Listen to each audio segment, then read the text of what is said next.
Hey guys, this is the Fort Worth Glock Guy, and I'd like to share with you my thoughts, my first impressions on the Spyderco Techno. And I'm not going to do a review of the specs because there's a ton of reviews out there already on the specs. I kind of want to approach it. I want to approach it a little bit differently and what I didn't expect from this knife, because when I was looking at this knife, and it's been on my top 5 list for a long time, and it was one of those knives that I didn't think I would ever own just because of the price. And you know, the right time came along and I was able to pick it up, and I'm grateful I did. And this is kind of my first thoughts about it, because even with all the reviews and all the videos that I've watched, there were a few things that for some reason I either didn't get, or I just had a different impression of this knife. And it's a very favorable impression. So I just want to throw that out there right off the bat. I've seen them compared to other knives, you know, like the Paramilitary 2, and I knew it was smaller than that. But for some reason, I was under the impression that this knife was bigger than it actually is. I don't know why, because I've seen it compared with other knives, the Sage and the Dragonfly. And you know, it is smaller than the Sage, it's bigger than the Dragonfly. But for some reason, I still got the impression that this knife was bigger than it really is. And just to kind of give you a size comparison, we'll start with, how about a credit card? There it is. It's about the size or length of a credit card. How about a Victorinox?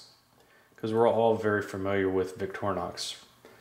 This is a Pioneer, and it's about the same length as a Pioneer. And actually, as far as the blades go, it's about the same length blade as a Pioneer as well. Now, if you're actually doing cutting surface from here to here, this one probably stretches out, and it actually is a little bit longer cutting surface because of the blade shape. But I'm not going to get too technical into that. As far as length goes, it's about the same. And then to compare it to one other common item, the Leatherman Juice, it pretty much is about the same size as a Juice as well. So if you're comparing it to these 3 little items, they're all about the same. So just comparing it to 3 different items that most of us are familiar with. So for some reason I was just under the impression that it was bigger than that, and it's really not.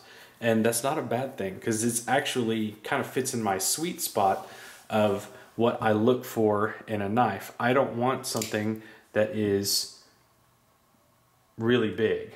And the Paramilitary 2 for me is probably about as big as I want to go. And in some cases, this is too big. And I don't know if it's maybe the handle length of the Paramilitary 2, because I don't think the blade is. I think the blade is perfect.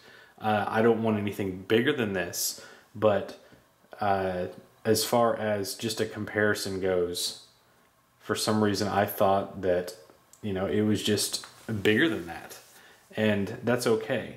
What another misconception that I had with this was the thickness of this. And I'm not talking about the thickness of the actual blade itself, because it is ridiculously thick. If you do a little comparison with the Paramilitary 2, it is way thicker, and I thought the Paramilitary 2 was pretty thick. This is just ridiculous. The other was the thickness of maybe the handle material. For some reason, I got the impression from other people's videos that this was really thick, and I was thinking like, okay, well, it's gonna like stick out of my pocket. pretty far and be kind of uncomfortable, and it's not at all. And I'll go back to the comparison of the Victorinox Pioneer, and it's almost identical to the width of the Pioneer, and this to me is like, again, it's just kind of in that sweet spot. If you compare it to the Cadet's obviously a little bit thinner, but as far as the Pioneer goes, this is actually kind of what I prefer because I want a little bit of something to grip onto. This is perfect. So just comparing it to some other kind of common items, that is, for some reason, I got the impression that it was a lot thicker than it really is. And I don't know if it was just video and the way people were holding it or whatever, but for some reason I just thought it was a bigger knife than it is, and it's really not. The blade width, for some reason, I thought was a lot thicker than other blades, because, you know, Spydercos are known for like having real thick or wide blades. Like if you compare like the Tenacious or Ambitious or that whole line, they're pretty thick blades. And for some reason I wasn't quite sure if I was actually gonna like this blade because of the shape, and I wasn't sure how wide it really was, but it's actually okay. When I got it in hand and I was able to like look at it, I wasn't sure if I would like this little hump here and the swoop down the blade, but actually I find it very kind of a cool design. You know, it's not the standard leaf design that I'm used to, and I think it's actually kind of cool. So this is something that right off the bat I'm actually very okay with. So I guess then it just comes down to, you know, how hard of a use can this tiny little knife do? Well, I can tell you this. I will put this up against the Paramilitary 2. I will do anything with this knife that I'll do with that knife. And maybe it's because of this, the thickness of the stock. Maybe it's just because of the quality of the material and the metal, but I will do anything with this knife that I will do with that one. And I can't say that with all my other knives. Like I've got a Sage 1, and for some reason I kind of want to baby it, and I'm kind of afraid to really use it like I would the Paramilitary and like I would some of my other knives, just because it's a nice looking knife and I don't want to scratch it up. I don't know. And maybe that's something I shouldn't be concerned with, because you want to use what you have. And I do use that Sage, but I kind of have a particular use for it. And if I want to beat on a knife, if I want to, you know, do work, this is what I go with. I mean, I grab this and I don't even think twice about it. And I know it's going to perform. I know I'm not going to break it. I don't know. But for some reason I feel very comfortable with this. Just like I do, like I feel like this one can keep up like a champ.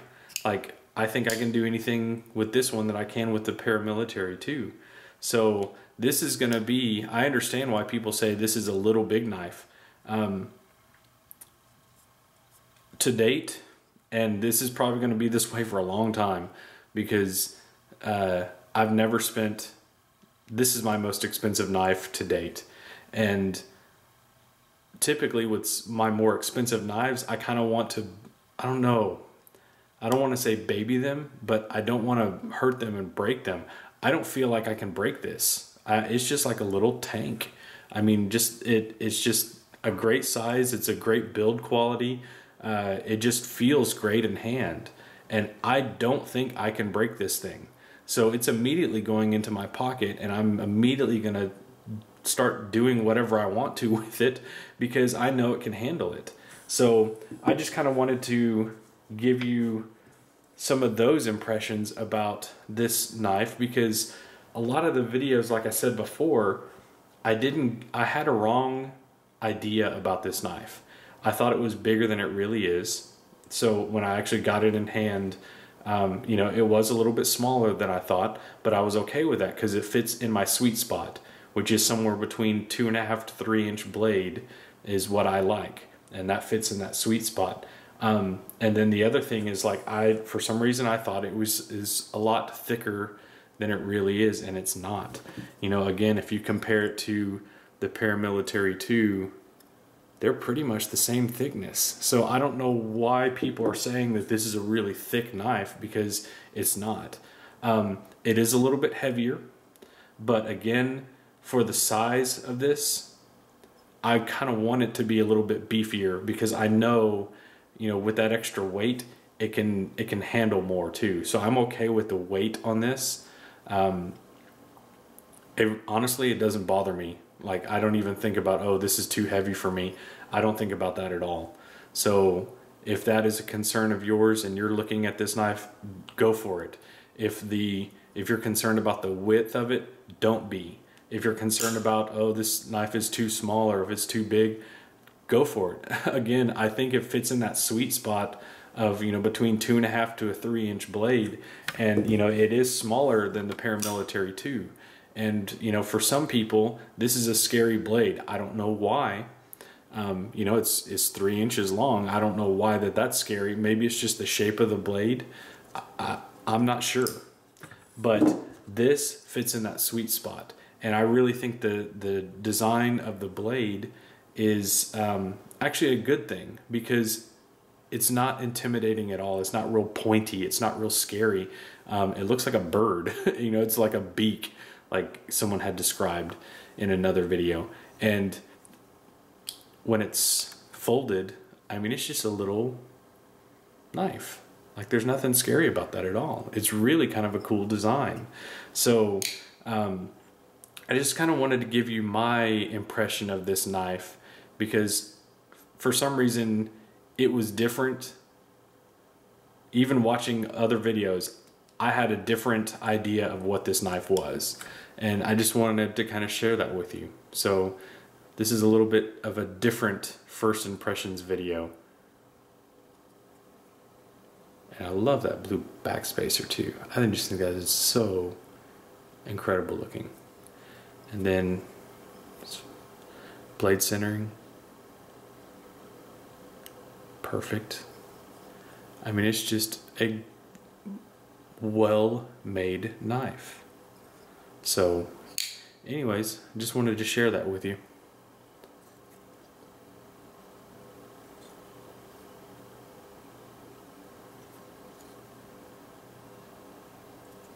Thanks for watching. Fort Worth Glock Guy, out.